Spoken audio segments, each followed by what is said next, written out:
O meu marido vivia chamando meu cunhado de corno, até que eu descobri o motivo e resolvi a situação. Eu e a minha irmã eram casadas com 2 irmãos, e nós duas eram muito próximas, e a gente sempre saía de casal, pra barzinho, pra lanches, pra tudo.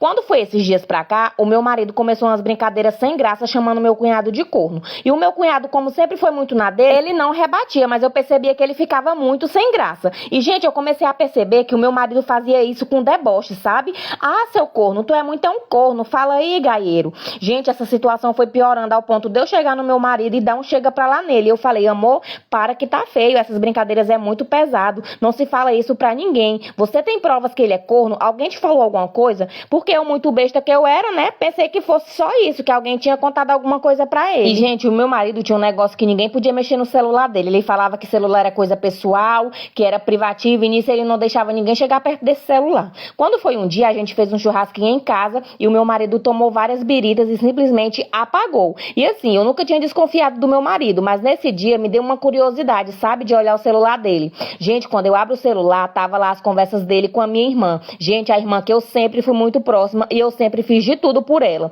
Se vocês verem as conversas, a pior é vergonhice, sabe? Tinha nudes, tinha ele marcando encontro nos dias que ele falava que ia chegar mais tarde em casa porque tava fazendo hora extra e eu nem desconfiava.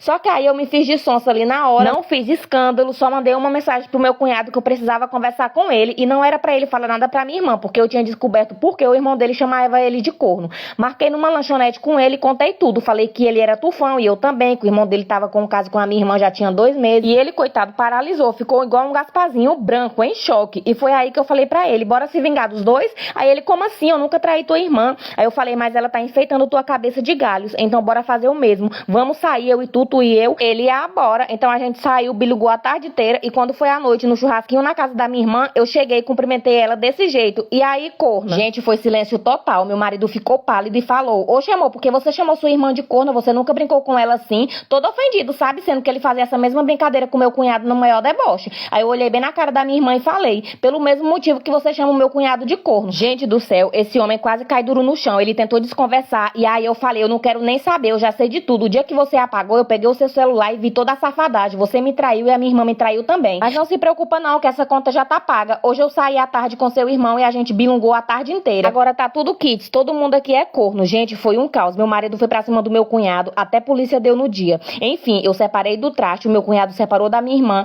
e hoje eu sou casada com meu cunhado. Não falo mais com a minha irmã. A minha irmã até tentou um relacionamento com meu ex-marido, no caso o amante dela, mas ela viu que ele não valia nada e largou ele e hoje ele tá sozinho. Enfim, vocês acham que eu fiz errado? Me respondem aí nos comentários. No início tudo é flor, assim disse minha mãe quando eu saí da casa dela, parte 2. Eu era bem nova, já tava me sentindo muito presa na casa dos meus pais quando eu decidi sair de lá. Algumas economias que eu já tinha guardado durante alguns meses dava pra mim sobreviver tranquilo durante 3 meses. Aluguei uma casa, no começo foi muito bom, mas depois as coisas começaram a apertar, depois que o meu dinheiro acabou, eu não tava conseguindo arrumar um emprego. E quando eu arrumava o emprego, ficava poucos dias e logo saí. E aí que eu resolvi mandar mensagem pra uma amiga minha, pra ver se ela conseguia arrumar uma vaga na loja dela pra eu trabalhar. E disse que já tinha saído da loja faz tempo e tava assim ganhando dinheiro, mas de outra forma. E chamou pra ir na casa dela pra gente conversar. Ela morava no bairro vizinho do meu, então eu fui mesmo que fosse a pé porque as coisas estavam apertadas. Fiquei na casa dela, aquelas coisas tudo chique, e eu logo queria que ela arrumasse o emprego dela pra mim, porque ela só andava cheirosa, bonita, bem vestida, casa boa, tudo bom e do melhor e não andava nem a pé. Foi quando ela me deu uísque, eu comecei a elogiar ela, as coisas dela, ela me interrompeu e começou a mostrar alguns contatos no celular. Falou que ela trabalhava como mulher da vida. A lojinha virtual dela era só de fachada, pra poder esconder dos amigos e parentes. Fiquei de boca aberta, mas mesmo assim eu queria muito trabalhar mais ela, porque as condições pra mim estavam muito péssimas. Ela marcou um dia certinho comigo pra eu poder ir lá, ela poder estar dando a repaginada no meu cabelo, nas minhas roupas. E assim aconteceu. No dia marcado eu fui lá na casa dela. A manicure dela fez minha unha, a cabeleireira dela fez meu cabelo, a estilista dela escolheu qual roupa ficava mais bonita no meu corpo. Aí foi que ela passou uns 3 clientes dela pra mim. É porque ela era bem bonita, trabalhada na beleza e não faltava cliente pra ela. Ela não era de beira de esquina não, viu? O trem dela tinha que ser bem agendado e bem marcado, só frequentava lugar chique. Passei mais ou menos 8 meses trabalhando mais ela. Eu precisava de uma coisa de fachada pra enganar os parentes e amigos também, assim como ela fazia com a lojinha virtual dela. Foi então que eu abri uma rede social, postava fotos minha bem bonita, feita com fotógrafo. Comprei uns 500 mil seguidores, coloquei lá na minha conta. Falava pra todo mundo que eu trabalhava de modelo. Sempre minha mãe perguntava, eu falava com ela que eu tava indo fazer fotos, sendo que eu tava indo fazer o meu trabalho. E durante uns bons meses foi assim. Com os meses passando também, eu já fui conquistando meus próprios clientes, fui fazendo que nem ela. Aluguei uma casa melhor, consegui comprar um carro melhor pra mim. Olha aqueles clientes apaixonados que viviam me dando presente caro. Eu só andava com cordão de ouro, anel de ouro, pulseira de prata, roupa de marca, sempre bonita e cheirosa e não andava a pé. Depois nós duas parou de trabalhar juntas e eu fui trabalhar pra pra mim mesma, já que eu tinha conquistado os meus próprios clientes. Levava tudo no sorriso, sem ninguém saber o que é que eu tava fazendo. Sempre minha mãe ligava, perguntava como é que eu tava, como é que tava indo as coisas. O meu pai que não conversava comigo, porque ele ficou nervoso desde o dia que eu saí da casa dele, ele não aceitou de jeito nenhum. A minha mãe também ficou meio assim, não aceitou, mas ela tava sempre do meu lado, me ligando, perguntando como é que eu tava, se eu já tinha comido, se eu tava bem. Eu sempre mentindo, falando que eu tava bem, e agora que eu tava bem de verdade, eu sempre falando que o meu emprego tava muito bom, que eu tava fazendo muitas fotos, que tava me dando muito dinheiro, que eu tinha conseguido comprar uma casa, comprei carro e tava indo muito bem pra mim. Passado mais ou menos 2 anos, eu comecei a me sentir muito mal. E eu nunca era de ir ao médico, então dessa vez eu vi que o trem tava ficando muito difícil e fui no médico. Marquei uma consulta lá particular, fiz alguns exames, quando saiu o resultado, e um sofrimento muito grande pra mim. Eu não conseguia entender de jeito nenhum como aquilo tinha acontecido comigo, se eu me prevenia tudo direitinho, todo cliente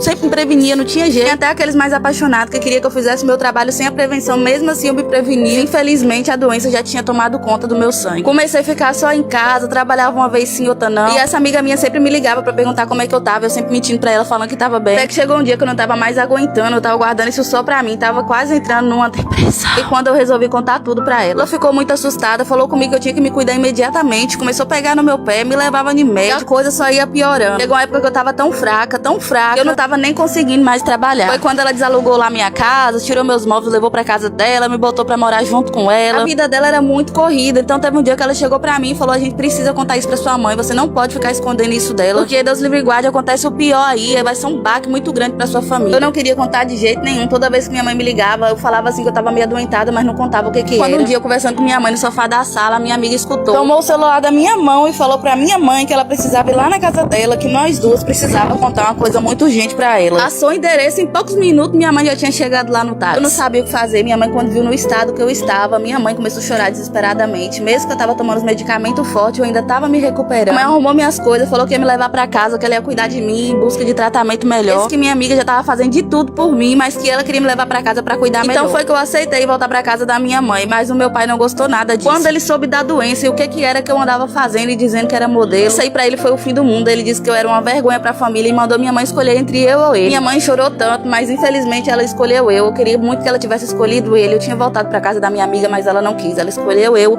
Falou: se você quiser ir embora, pode arrumar suas coisas, mas eu vou sim cuidar da minha filha, que é a nossa filha. Ele falou que não, que desde o momento que eu saí da casa dele, eu não era mais nada dele. Arrumou as coisas dele, se separou da minha mãe e foi embora morar em outro estado. Porque ele disse que não ia suportar a vergonha dos amigos e conhecidos dele, sabendo que a filha dele fazia essas coisas e ainda tinha essa doença. Foi um momento muito difícil que eu passei juntamente com minha mãe, mas desde então eu já tô me recuperando, graças a Deus. Eu sei que isso não tem cura, mas eu vou cuidar até o fim da minha vida. Fez a primeira vez, eu achei horrível. Depois a gente fez a segunda vez, eu fingi que tava dormindo. Depois a gente foi lá e fez a terceira vez. Eu passei horas chorando horrores na banheira do motel. Só que aí isso foi ficando constante, sabe? A gente foi fazendo muito e eu fui me acostumando até que eu comecei a gostar.